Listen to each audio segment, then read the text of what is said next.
Hello, everyone. This is another episode of 3dprint.com's Unpeeling the 3D Printing News with Joris Peels. So, if you've never been here before, what we're trying to do is essentially to give you a short, succinct, to the point, hopefully insightful roundup of the 3D printing news. That's what we're hoping to do for you today. So, we then kind of rank this news to make it from the least impactful to the most impactful. And that might be that something is just a huge news story, or it might be that something is just like very impactful, but maybe other people haven't noticed it. Maybe we should pay a little bit of extra attention to it. Um, and we're starting this out. We're trying to get this to be the most, kind of like helpful thing for you to get your daily news fix, let's say, in 3D printing. So give us feedback. Are we covering some subjects too much, or should we cover? We tend to cover like 4 to 7 stories now. Should we cover 10 stories, or should we only just do 3 stories but do it like super in depth? What do you think? What would your advice be? So we'd really, really welcome your feedback on this. So today we found 5 stories for you today, and we're going to start with Maston Space Systems files for bankruptcy. So Maston, this is a total surprise because they did some steep layoffs in the end of June. July, they furloughed the rest of staff, and now they've gone bankrupt. They have 99 creditors. Among them, kind of like a who's who of the commercial space industry, like SpaceX, Psionic, it's a vehicle technology company, Astrobotic Space, New Space, Airbus Defense and Space, Agile Space Industries. Those kind of guys are their creditors. Intuitive Machines, which is a direct competitor, is going to try and buy Maston's launch credit with SpaceX and in a stalking horse asset purchase agreement for the assets. Now, Maston actually is a veteran in the commercial space industry, launched in 2004, has been flying using reusable rockets and payloads, and kind of was like shaping up to be uh, kind of like a space infrastructure company, if you will, making everything possible. NASA gave Maston a contract in 2020 to deliver payloads to the lunar South Pole. They've gotten several other commercial contracts. As part of those contracts, the company needed extra cash to bring along, and it was unsuccessful in getting that cash. There were some launch delays as well, which cost it missed revenue and gave it some complications, and now they're bankrupt. That's kind of the story we know as of now. So, why this is relevant is the fact that just because there's a boom in something doesn't mean all the companies in that industry are going to be successful. We know this to be true, but we still are generally too optimistic on the survival of certain companies' survival rates in certain new industries. Um, and the next thing, we do expect the commercial space industry to make you more use of 3D printing, but we don't expect that to be really smooth sailing for everybody involved going forward. So that's something to pay attention to. NASA stated that Firefly Aerospace, Astrobotic, and Intuitive Machines will take over the launches, so there shouldn't be any kind of interruption there. So that's good. And well, it's the sorry end of this firm. So commiserations for everyone who's involved with that firm. I don't think it should be quite easy for them to find new jobs now, but good luck to them. One interesting thing about Maston, by the way, which is one of the assets people may be considering of taking over, is that together with Elementum 3D, they were trying to use a reactive additive manufacturing technology to use something they call Permi AM, which theoretically would allow them to 3D print materials that were material agnostic transpiration cooling, or they could use that kind of form of cooling. Now that is used for injection faces of rocket engines, so that could be very valuable. Now they've only been working this technology for 2 years, and I don't know if it works or anything, but it sounds like that could be quite a valuable asset in that kind of that fire cell. Um, Another space news is the number 4 news item, and that is that XBow, or it's spelled X hyphen bow, but it's actually supposed to be pronounced crossbow. And Crossbow is test launched its test launch rocket reached orbit with 3D printed motors. So Crossbow launch systems work together with Los Alamos National Laboratory on the Bolt, which was tested at White Sands Missile Range in New Mexico. This is a 3D printed solid rocket motor engine. The idea is that it's more cost effective than other rocket engines. It's more flexible and reliable. What's also interesting about Crossbow is that they have like a mobile factory, or it consists of several containers. They can set up anywhere and then assemble these rockets quite quickly. That's a very interesting way of doing that. Very different, being able to launch from anywhere. Right now, the company is looking for to give turnkey launch services to defense and commercial customers. It's already working with the U.S. Air Force Research Lab, DARPA, the U.S. Army Space and Missile Command, Department of Defense Innovation Unit, and the Space Force. And it is hoping to commercialize more of its AM rocket propellant technology. They're not the only ones working this 3D printed fuel grain, 3D printed solid rocket space. James Cook University did some work here, the German DLR. There's another startup called Firehawk Aerospace that is working in this area as well. These kind of things are through the nature of the people that work on them and the companies that are and the organizations that are interested in them are very, very close to the defense establishment generally. But there could be a lot of dual use, I guess, for these kind of things.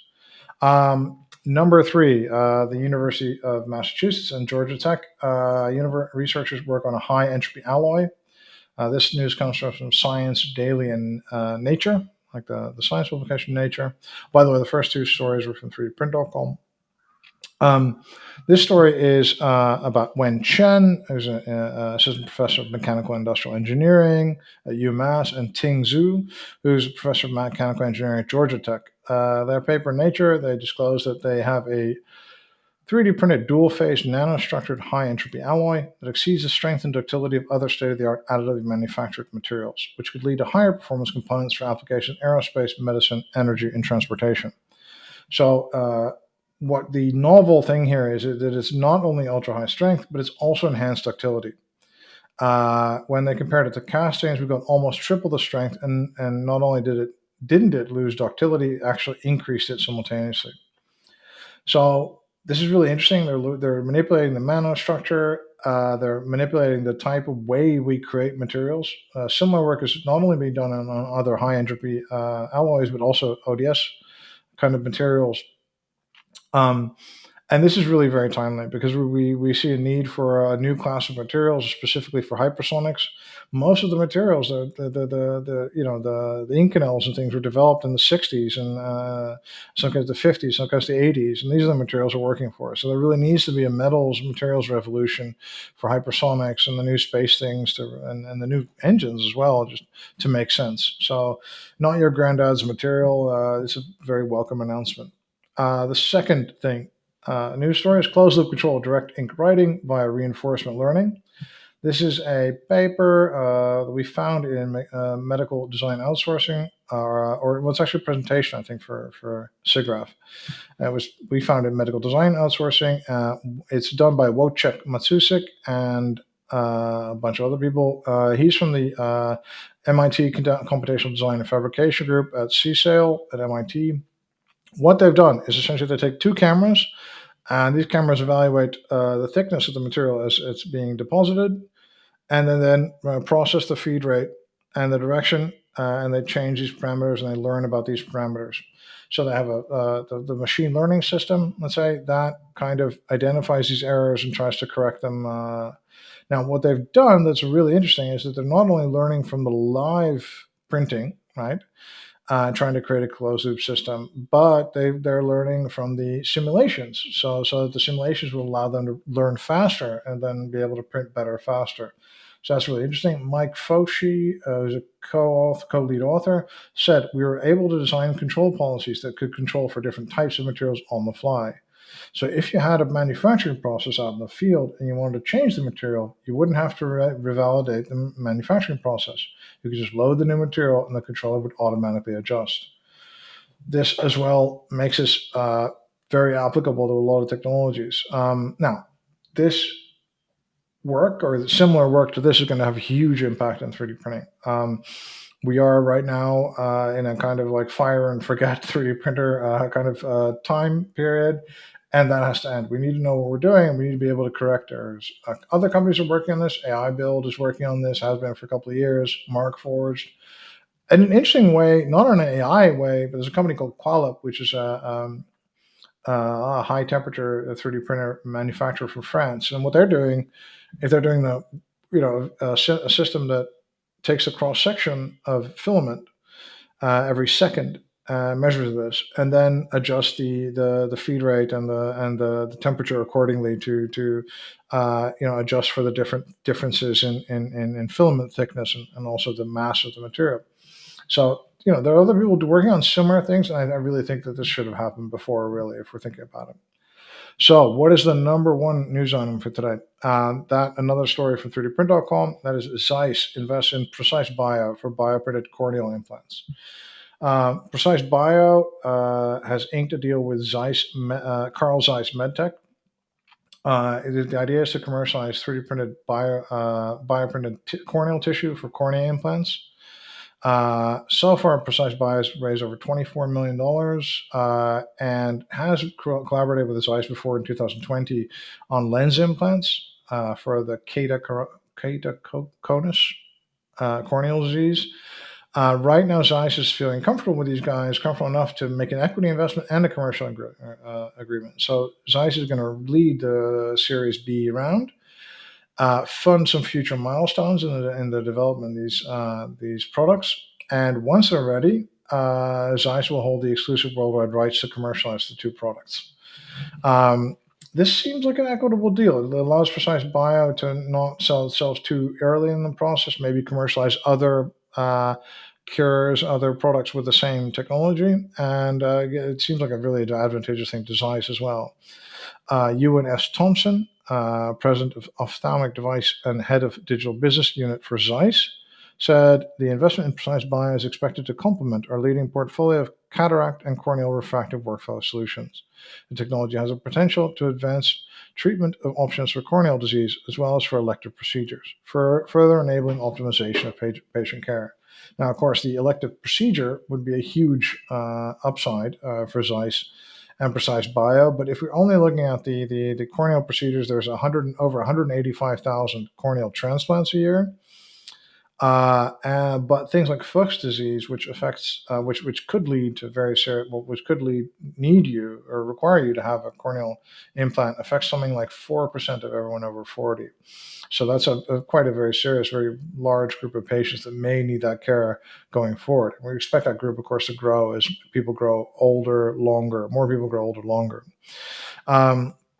So I think the model is you don't have to flip yourself before the clinical trial to a bigger company. I think the model here is something that should be looked at more deeply by founders and startup investors to try to see how to cooperate with big companies. It allows them to remain independent. Now, what's also crucial about this is that at the moment, we would expect bioprinting companies have a bit of a problem because the revenues from them is usually very, very far off into the future. So these kind of companies would seem to have, find it much more difficult now to raise money because their the future earnings are discounted by inflation, and at the same time, it looks very far away. And generally, I think people are less optimistic about just about everything at the moment as well. That helps. So for bioprinting companies, this comes at a time when funding is more difficult. So maybe Precise Bio a couple of months ago would not have done this, but now they'd be open for it. And also, it's something to look at in a bioprinting company and say, how am I going to survive this magical 10 years until I get to my pie in the sky, solve everything technology. So these funding difficulties now are, we think that's one of the biggest areas affecting these kind of companies. And that's it for today, guys. So I hope you liked that. I hope you found that valuable. I'm going to add the links below in the post so that you get to see them. And well, thank you so much for your attention. And again, tell us if you need, what we should change about this. This is totally your resource. This is supposed to be for you. So tell us what you want us to change, what you want to do faster, slower, longer, bigger, whatever you want. Thank you. And this is another episode of 3dprint.com's Unpeeling the 3D printing news. Thank you.